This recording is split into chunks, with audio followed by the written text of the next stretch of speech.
ભરૂચ આરોગ્ય વિભાગ ભરૂચ દ્વારા મલેરિયા સામે જાગૃતિ વધારવાના હેતુસર રેલીનું આયોજન કરવામાં આવ્યું હતું। આ રેલીમાં જિલ્લાભરમાંથી આરોગ્ય કર્મચારીઓ અને વિદ્યાર્થીઓએ ઉત્સાહપૂર્વક ભાગ લીધો હતો।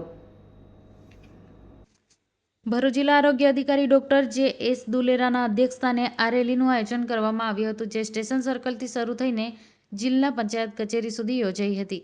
રેલી દરમિયાન મલેરિયા રોગ વિશે માહિતીઓ, સુરક્ષા પગલાં અને ચિકિત્સાઓની માહિતી પાઠવતી બેનર દ્વારા જનજાગૃતિ ફેલાવવામાં આવી હતી।